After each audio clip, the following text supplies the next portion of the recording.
am Stephanie Rutherford, and we're going to be going through the sheep heart dissection, and I have my sheep heart down here. So I've already taken and trimmed away some of the fat from around the major vessels on the superior portion of the heart, and I did already go ahead and open this up, so it might speed things up a little bit, but I'm just going to go through and point out the major sections. So in here we've got the aorta that carries blood all the way out to the back of the heart, the right auricle. So this is how the heart sits. So the apex kind of points toward the left side of the chest as it's sitting in the chest. So we know that's the left side, sitting over here. The left auricle sits here. We have the right auricle here. The interventricular sulcus, and the sulcus is just kind of like a little valley, or almost looks like a suture along the way.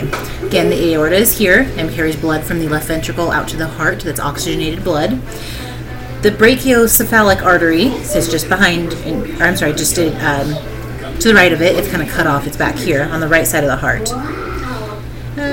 We have the pulmonary arteries that branch off over here, and those carry blood from the from the ventricle over to the heart, so it can get oxygenated. Then, as we're looking at heart, we have the right atria, left atria. My hands are in the way. Right atria, left atria, right ventricle, left ventricle. So now, since the anterior side or the front side is facing us, like I said, the right atrium is on here, which would be on your left, and then the left ventricle, or atria, is at the top on would be your right. Same thing with the ventricles. The ventricles are located on the bottom. I was just thinking it's alphabetical order, so we have A, V. So the right ventricle is sitting on this side, which would be look like your left, and then the left ventricle would look like your right. It's always opposite when we're looking at our patient or whoever we're working on. So we have the pulmonary arteries, which branch off here. So this will follow all the way down to the left ventricle.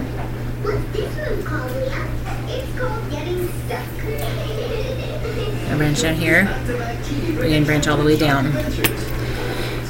Anterior view, the aorta is just behind the pulmonary arteries. The aorta sits right back here. It's this big guy here that takes blood all the way out to the body.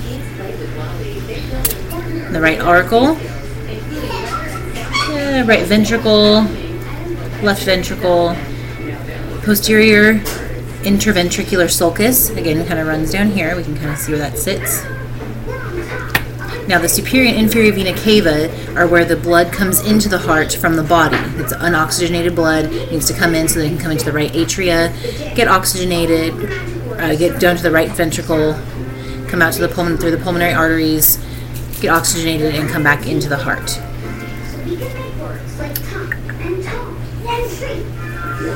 And those guys come in right here. Sorry, got sidetracked. So those come in right here. You can see where those probe into the right ventricle, or atrium. Get my atrium and my ventricle mixed up a lot. The superior and then the inferior comes up from the bottom and empties into there.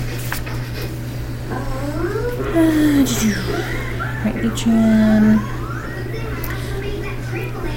The pulmonary veins. We said here, so arteries run away from the heart. I always just think A away, arteries away, and veins run to the heart. So they carry blood back from somewhere to the heart. So in the left atrium is where this would come down into.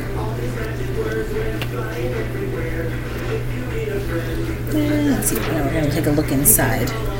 So I'm going to open this up. So as I've opened this, we can kind of see there are 4 chambers of the heart, which we've talked about, which are the 2 atria and 2 ventricles, right and left of each.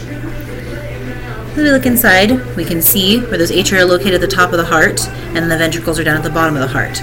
Now, there are 2 valves which run from each atria into each ventricle. So the right atria goes through the tricuspid valve or the mitral valve into the right ventricle, and then when blood is coming from the left ventricle or left atria into the left ventricle, it goes to the bicuspid valve. It kind of works backwards.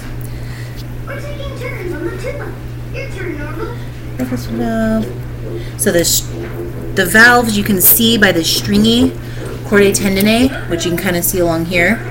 And so those valves are located in between there. And the valves essentially just kind of open up and close. Now, if they're not working properly, that's when we get like we will say we have a mitral valve issue. It doesn't close all the way, and so blood will flow back from the ventricle into the atria, and that's when we get heart murmurs. And we'll hear that because those valves don't close all the way; they're not functioning properly. So again, we can see those there inside the heart. Sorry, I'm turning so I can see it. You can see them right laying inside there. And again, we've pointed out all the different ones. Now here we're going to take the aorta. Let me find my left side of the heart here. Good. This is the aorta here. So as we come down, you can see my probe, my blunt probe comes all the way down. That aorta reaches all the way down into that left ventricle because that's where blood's going to come from. It's oxygenated blood is going to pump from that left ventricle as the heart beats and pushes up and comes out of that aorta out to the rest of the body, so it can feed oxygen and nutrients out to the rest of the body, wherever it's going to go. So we see that probe through there. Now the apex of the heart is essentially like the point of the heart. This little tip here. So as we said, this sits like this, so it kind of points to the left. Now on a person, or even on an animal, if you were to feel down, it's about the 5th intercostal space on a human that will feel. An intercostal means in between the ribs, and that's where that apex sits. Now we can listen for that when we listen. We auscultate for an apical pulse. We're listening to the apex of that heart, those ventricles, as they're pumping or beating. I'm trying to see if we can get a little bit better look at those valves. So we can kind of see here, really spread this guy, he's a muscular little guy. So those chordae tendineae there, they separate and branch off. And that indicates those different, where those valves sit in between those atria and ventricles.